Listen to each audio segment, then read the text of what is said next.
Hey yo, what's up everybody, Holmes here, and we're back with some more Bloodborne Arcane build run. And yeah, welcome back. Today we're going to be taking on the upper Cathedral ward, the Orphanage area. And yeah, this area is actually pretty creepy looking. It's like something you'll see in a horror movie. Right here there's one blue elixir, which it's going to help us out. We only really need one here. If you look down, that was the Grand Cathedral area, the graveyard, and then there's a clock tower, and there's a motorcycle. Anyways, two guys approaching. You guys can play it risky. Oh my god, there's so many fucking traffic noises. Hopefully that was the last one. If not, I'm gonna have to do a retake on this commentary. Anyways, parry this guy. These guys will not follow you down the stairs, so that's like your safe spot. Well, as long as they don't notice you're here. A little early on the parry there. You see how his his little lantern thing, it's full of eyes. That's how he was using the magic or the arcane. If you have a lot of insights, like even the ones that we encountered on the bottom, they'll have those eyes things. If you have a lot of insights, if you have regular like amount of insights, they will not have it, the ones in the bottom, but the ones up here they'll use that move like nonetheless. So I think it's like yeah, they'll force you to fight those ones.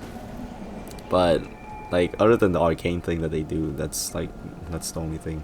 If you get up close, they'll still try to swing at you. And here's the orphanage, really creepy looking, and there's all these slime things here which are really weak to thrusting attacks. So if unless you have like a strong weapon, I remember like using the Chikage and they can one-shot them if you use like the draw slash or the blood tinge mode. Blood tinge, it's pretty damn OP in this game.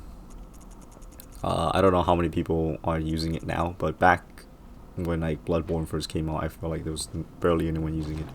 And that great lake that we got, that's really good. It reduces all oncoming like damage by a small percentage. So yeah, if you're planning to do a lot of PvP, that might be useful. You know, we got a whole lot of these slime dudes, but we can just poke them all. Maybe I should use the great sword mode right here and poke them with that. I don't know. And then we got some crows. These guys you want to be careful because they can stun lock you if you run into the center of these guys. They got a few hits in, but that rally though. Oh yeah. Bloodborne definitely like encourages you to be more aggressive and less defensive.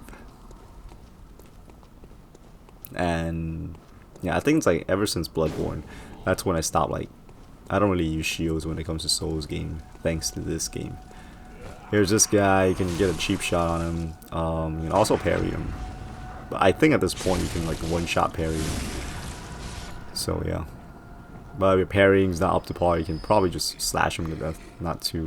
Shouldn't be too difficult. We got octopus guy. These guys they're pretty common in this area, in the orphanage. There's quite a bit of them. Then we got the choir set and we got some blood vials. The choir set actually looks fairly decent, I would think. Over here is where you need to go. There's a door right here, but instead of going this way or the right way, let's go over here to this pickup. And this pickup is kind of like a trap. Once you get to this point right here, you can actually see one of the octopus guys. This is the last one you'll have to fight, and upon taking that one down, you can get the orphanage key, which will allow you to gain access to the boss of this area. But after picking up that item, I think it's just a trigger. Like once you get to that window and you come back, this guy will spawn through the window. And I'm trying to parry him here. Come on, there we go.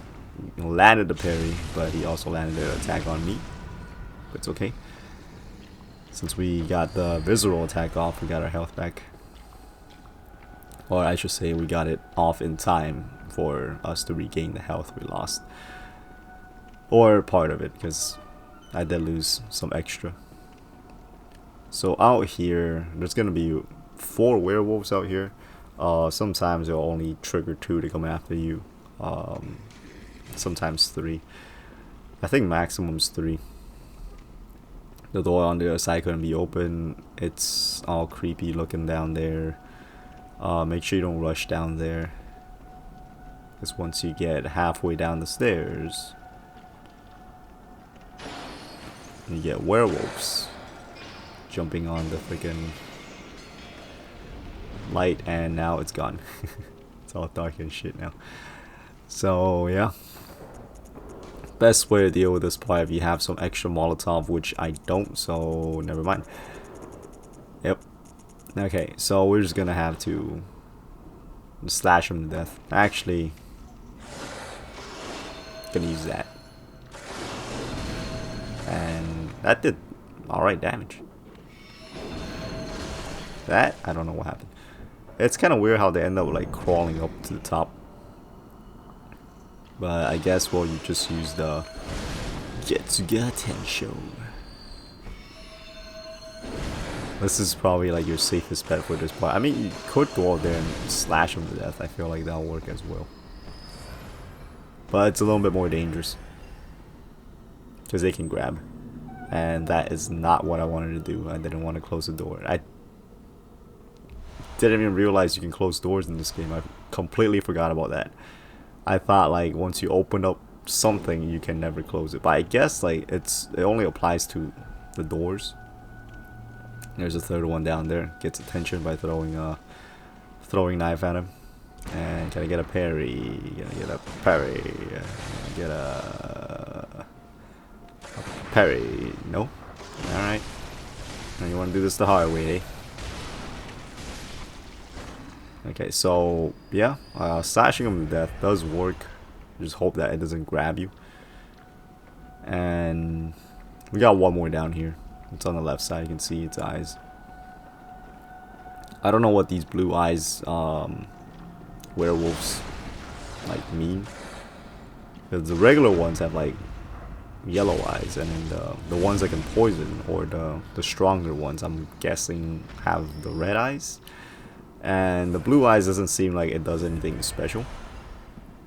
Like, it doesn't poison, it doesn't do anything, like, it doesn't look like it does frenzy or anything like that either. So I don't really know what the blue eyes mean.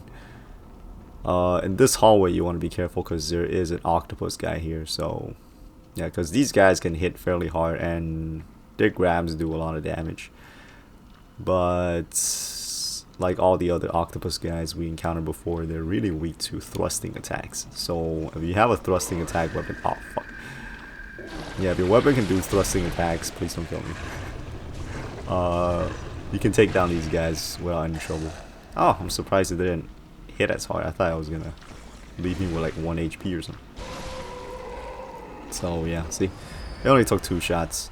If you try to fight these guys with just like slashing attacks, it doesn't work as well.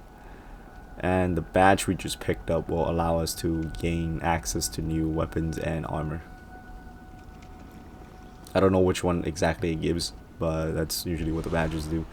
And right here we got a ritual item. The ritual items are good for Chalice Dungeon, and the one we picked up, I believe it's one of the rarer ones that you can get to gain access to like deeper chalices. So yeah, in Chalice Dungeons is you gotta farm a lot of freaking ritual shit in order like to go deeper and get better like gems and special weapons. Right here you can wait for this imp to get closer to take him down, but you want to be careful, because around the corner right here there is an octopus guy right here.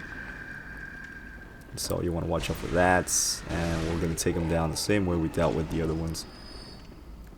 Just thrusting attack. If you guys are following this build, the Moonlight sword here, if you just use the regular R2 attack without even like getting it buffed up, you just tap it like twice and you got him. And up here there's gonna be another one of those octopus guys. Yep, they're swarming. There's two in the corner, and then there's one patrolling right here alongside all those pickups. And I'm just gonna wait for them to get close, because if you rush out there, one, it can use magic on you, and two, it might rush to try to grab you. So I don't want it to have the advantage. Like when it gets closer and then you pop up to kind of ambush it. I'm calling it ambush. It is pretty much an ambush. It seems like it takes a moment for them to react sometimes. The first one that we dealt with, no, not the first one, I guess the second one technically, when I was trying to ambush it, and then the moment it popped up it just grabbed me. That was usually doesn't happen. So yeah, more Chalice Dungeon items, and here this door leads us to pretty much like the top area before we fought the 4 werewolves. So we're just gonna push on forward over here. If you guys got blue elixirs, this will be a perfect time to use at least just one, because if you rush up there, because there's 2 of them, there's one octopus guy right here and there's one on the left side. If you just go up here to backstab this guy, the one on the left side will usually notice you. Sometimes, I'm guessing, like, if you're lucky it won't, but most of the time it will like notice you and starts attacking. So blue elixir, take out the top one, the first one, and then you can go in and just poke the second one to death. That door leads out to where we fought the werewolf, when the one that burst through the window. And here's the orphanage key, the item we've been searching for, and more quicksilver bullets, which it's pretty good. And here, upon opening this door, this is optional as well, but you will get a gesture, and this is what we're gonna need in order for the eyeball to respawn to us. That big ass eye that dropped in Nightmare Mensis. So that is what that is about. And now that we got the orphanage key, we can now gain access to a shortcut and to the boss of this area. So that's what we're gonna do. Like I said, this is a fairly short area. It may look like it's a big ass area, but there's not much to explore. Yeah, the door is in the middle. I thought there was something on the left side, that's why I went there.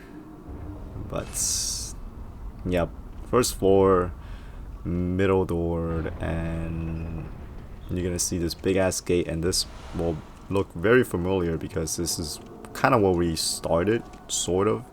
We came from the bridge in the front, and then from where we're looking at, we went from the right side to go up to sneak into the orphanage. But yeah, that's where we came from, and this is pretty much gonna be the boss fight right here, if we go any further. So you come over here to the side, and you're gonna see one of these ET dudes over here,